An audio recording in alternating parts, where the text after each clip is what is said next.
आषाढी वारी म्हटलं की प्रशासनावर मोठी जबाबदारी असते, पण पालखी मार्गावर अगदी सुव्यवस्थितपणे पालखी मार्गावर असणाऱ्या अनेक सोयी सुविधा करत या ठिकाणी जय्यत तयारी प्रशासनाच्या माध्यमातून करण्यात आली आहे।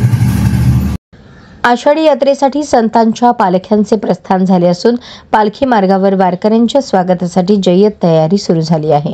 पालखी मार्गावर शेवटचा मुक्काम असलेल्या वाखरी येथील पालखी तळावर पंढरपूर नगरपालिका वाखरी ग्रामपंचायतीच्या वतीने तयारी सुरू करण्यात आली आहे।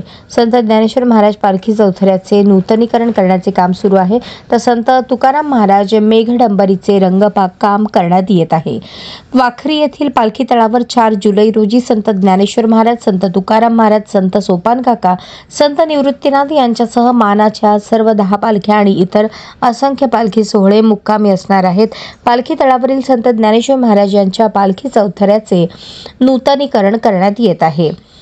पालखी तळावर 4 हायमास्ट दिवे आहेत, तसेच अंतर्गत वीज पुरवठा पथदिवे यांची व्यवस्था करण्यात आली आहे। यासह तळावर कायमस्वरूपी 808 आणि हंगामी सुमारे 700 अशा 1500 शौचालयांचे नियोजन आहे। वाखरी ग्रामपंचायतीने गावातील संपूर्ण स्वच्छता केली आहे, तसेच पालखी तळाच्या बाजूला परिसर ट्रॅक्टरच्या मदतीने स्वच्छ करण्यात आला आहे। पालखी मार्गावर पाणी साठणार नाही, चिखल होणार नाही यासाठी आवश्यक मुरमीकरण करण्यात आले आहे। पंढरपूर सातारा रोडवर असलेल्या झाडांच्या फांद्या कापून वाहतुकीस येणारा अडथळा दूर केला आहे।